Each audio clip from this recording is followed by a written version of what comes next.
आज तो मुझे पता लगा कि कुछ राजनीतिक दबाव के कारण जो है एक व्यापार मंडल जो था उसे तोड़ा गया और वहां पर जो एक दूसरा व्यापार मंडल एक चमचों का समूह बना दिया गया और दूसरा उसमें कुछ ऐसे नॉन बिजनेसमैन हैं जो संस्थाओं को चलाते हैं। उन्हें नहीं पता, नए नए डेजिग्नेशन दिए गए और वो लगता है सारे ही राजनीतिक प्रभाव में या दबाव में आके पगला और बौखला गए हैं कि वो लोग जो हैं एफआईआर जारी कर रहे हैं कि बिजली महादेव रोपवे संघर्ष समिति, जो रोपवे विरोध संघर्ष समिति 19 को प्रोटेस्ट कर रही है, उसके खिलाफ जो हम व्यापार मंडल जो है बाजार बंद नहीं रखेगा। अरे मूर्खों, हमने तुम्हारे से कब कहा कि तुम व्यापार मंडल को बंद करो? हमने आज तक बात नहीं की। हमने अपीलें हैं, हमारे पोस्टर छपे हैं, अनाउंसमेंट किया जा रहा है कि भाई सिर्फ दुकानदार बंद, उनसे सहयोग की उम्मीद कर रहे हैं। दुकानदारों ने, हमें बहुत से दुकानदारों ने बोला कि आपको आर्थिक जरूरत है, किसी तरह की कोई आपको हमसे अगर उम्मीद है कि हम तैयार हैं, हम आपको आर्थिक मदद करने के लिए तैयार हैं, हम आपको हर तरह से सपोर्ट करने के लिए तैयार हैं, हम आपके प्रोटेस्ट में आएंगे, मोस्ट वेलकम। अगर जो हमारे दुकानदार बंधु आ रहे हैं वो अच्छी बात है, उनका चाहे एक आस्था के रूप में आ रहे हैं, चाहे उनको भी पता है कि खाल जो क्षेत्र है और शहरी क्षेत्र आखिर दूसरा कुल्लू बाजार जो है इससे काफी ज्यादा प्रभावित होते हैं, क्योंकि हम रोजमर्रा की जो जिंदगी का सामान है वो इन दुकानों से लेते हैं। इसलिए ये इनका जो नए नए डेजिग्नेशन देकर जो बिना कोई दुकानदार नहीं है, कोई संस्थाएं चलाते हैं, वो भी आज बोल रहे हैं कि देखो ये नहीं होना चाहिए, 19 को बंद नहीं करेंगे। अरे हमने कब आपसे अपील की कि आप बंद करो? हम किसी से मिले? जो आज चमचों का समूह है उससे तो हम वैसे भी एक्सपेक्टेशन नहीं करते। ये एक चमचों का समूह बनाया गया है जिसको मिर्ची लगी है, उसने बनाया ये। उस मिर्ची इसलिए लगी है कि उसका बिजनेस, उसको लग रहा है कि मेरा बिजनेस को बढ़ना था, वो नहीं बढ़ पाएगा, अगर रोपवे नहीं लगेगा।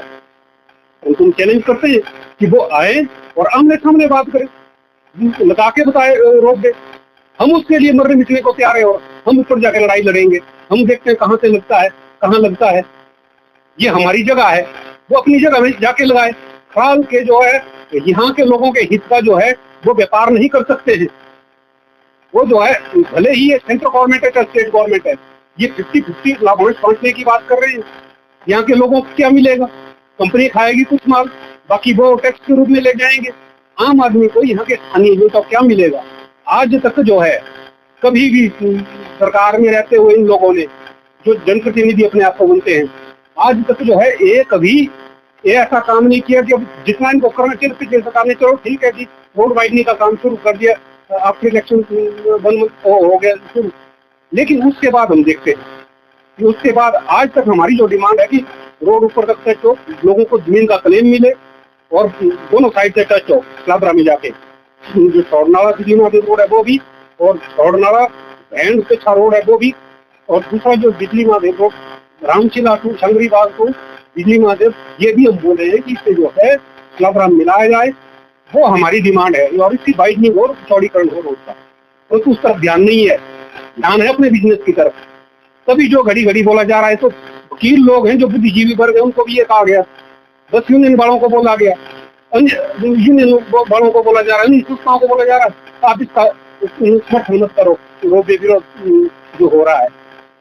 परंतु हमने तो कभी नहीं किससे बोला कि आप इसमें आओ और आप इसका सपोर्ट करो। हम तो स्थानीय जनता को बोल रहे हैं, हाँ जो बेवास्ता रखते हैं वो आए, है ना, जो रोजगार के लिए लड़ रहे हैं वो आए। इसलिए हमारी बेफर्ज से ये डिमांड है। और ये भी बोला जा रहा है कि बीजेपी की सरकार से सपोर्ट नहीं किया गया। मैं आपको बड़ा क्लियर बताना चाहूंगा, जब भाजपा सरकार थी, जयराम मुख्यमंत्री थे, उस वक्त हमने 2 प्रस्ताव भेजे थे मुख्यमंत्री को, यहाँ रोपवे नहीं लगना चाहिए, जिसमें सारे प्रधान साल के, उप प्रधान और बीडीसी मेंबर थे, उनके साइन अभी मेरे पास ये प्रस्ताव पास किए गए थे। मैं उस वक्त प्रधान बीडीसी समूह ककराल का अध्यक्ष था। लेकिन बाद में जो राजनीतिक दबाव के कारण बहुत से प्रधान उप प्रधान पलटी मार गए। लेकिन हमने जो स्टैंड लिया, हम उस पर हमेशा अडिग रहते हैं, हम कभी अपने स्टैंड से नहीं मुकरते हैं, हम किसी के दबाव में नहीं आते हैं।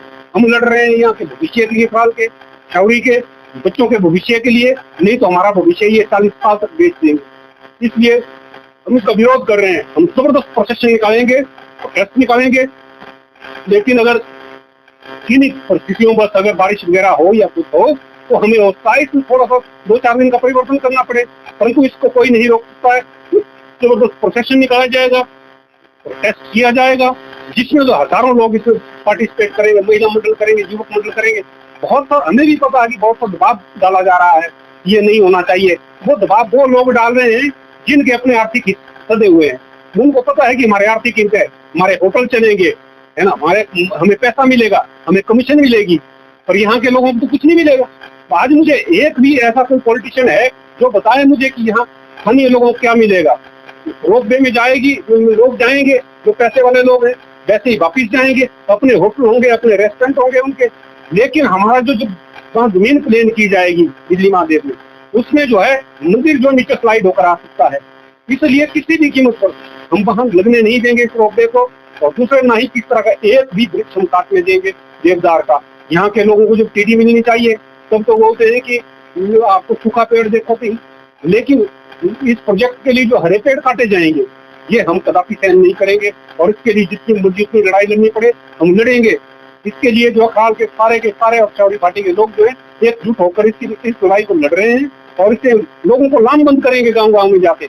अब ये लड़ाई ये छोटी नहीं है, हमें पता है कि हमें आपकी इलेक्शन लड़नी पड़ेगी। हम तो इलेक्शन है, हम तो चुनाव आचार संहिता लगेगी, लेकिन आपकी इलेक्शन की हमें ये लड़ाई लड़नी पड़ेगी और हमें किसी भी हद तक जाना पड़े हम इस लड़ाई को जीतते रहेंगे।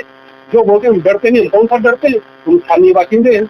अगर हमारे हितों को चोट हो रही है, हमारे आर्थिक हितों को चोट हो रही है, यहाँ के लोगों के देवास्था को चोट पहुंचाई जा रही है, तो हम किसी भी कीमत पर जो है मर मिटने को तैयार हैं। लेकिन हम उनको बताएंगे उन्हें जो है 4 कदम पीछे हटना पड़ेगा, अदरवाइज इसका जो खमियाजा आने वाले इलेक्शनों में ये भुगतना पड़ेगा। मैं बता रहा हूँ, आज लोग काले झंडे लेके स्वागत करेंगे हर गाँव में। ये जो है पूरी स्ट्रेटजी हमारी भी बन गई है। अगर होगा तो एक ये सत्ता का जो नशा है इसमें चूर होकर जो है ना पेंडुलम की तरह भी लटक रहे हैं, लेकिन जब 5 साल के बाद जनता नीचे फेंक देती है तो उसके बाद जो है हड्डियां टूट जाती है और बिखर जाती है, उसके बाद इकट्ठी नहीं होती है और वो कभी इकट्ठी नहीं होंगी। ये जो है सत्ता का नशा टूट जाएगा एक दिन, यही मैं बोलना चाहूंगा। और जहाँ तक ये जो बोल रहे हैं जो चमचे हैं जो व्यापार मंडल के बने हुए, ये व्यापार मंडल के नहीं है, ये राजनीतिक समूह है। ये राजनीतिक समूह जो है जानबूझ के इस तरह से आगे किया गया है ताकि तुम इस तरह की स्टेटमेंट दो। अरे भाई, हमने आपसे अपील ही नहीं की, हमने आपसे बातचीत ही नहीं की, हमने बोला ही नहीं आपको कि आप बंद रखिए। व्यापार मंडल से हमने बात ही नहीं की, जो बना हुआ है चमचों का समूह है। ये काहे को हमें बोल रहा है कि ये जो है ये होगा वो होगा। हम एसपी साहब से बात कर रहे हैं, हम नॉन वायलेंट, जो हमारा प्रोटेस्ट होगा वो नॉन वायलेंट होगा। हम उग्रवादी नहीं है, हम खालिस्तानी नहीं है, हम पाकिस्तानी नहीं है जो हम यहाँ पर आके जो है इसको बड़ा भारी हो किस तरह वायलेंट प्रोटेस्ट का रूप देंगे। हम भी चाहते हिंसा ना होनी चाहिए, हिंसात्मक रूप से हो। हम पढ़े लिखे लोग हैं, यहाँ के लोग सभी लोग हैं खाल चौड़ी पार्टी के, वो कोई हिंसक आंदोलन थोड़ी नहीं करेंगे। इसलिए जो भी इस तरह की बातें बोल रहे हैं वो अपने दिल का भय निकाल रहे हैं और कुछ नहीं है इसमें, ये अपना डर है उनका। और हम जो है हम पहले से ही बोल रहे हैं, बेफस से बोल रहे हैं कि हमारा पीसफुल पोलाइटली हम रिक्वेस्ट कर रहे हैं दुकानदार बंधुओं से कि हमारा सहयोग दीजिए। वो बोल रहे हैं कि हम सहयोग देंगे, हम पैसा भी देंगे, आर्थिक मदद करेंगे, हम प्रोटेस्ट में आएंगे। हम बोले मोस्ट वेलकम, आइए आप। इसलिए यही हमारी अपील है दुकानदार बंधुओं से। कोई हम ये नहीं बोल रहे हैं कि बाजार बंद करो, ये करो वो करो। व्यापार मंडल से हम क्यों बात करेंगे?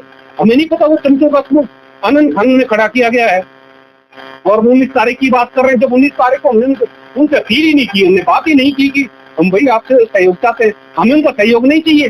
चमचों से हम सहयोग की उम्मीद करेंगे? ऐसे ऐसे डेजिग्नेशन दिए गए, मैं तो हैरान हूँ। उनको जो संस्थाएं चलाते हैं वो क्या संस्थाएं चलाएंगे? संस्थाएं जो चलाते हैं उनको संस्थाएं चलानी होती है, जो दुकानदारी करते हैं व्यापार करते हैं वो व्यापार करते हैं। ये तो मिला जुला जो है चमचों का समूह बनाया गया है, इसमें कुछ नहीं होने वाला। और वो उनका डर है और उनकी घबराहट है, उनकी घबराहट है, इसलिए वो इस तरह की स्टेटमेंट दे रहे हैं।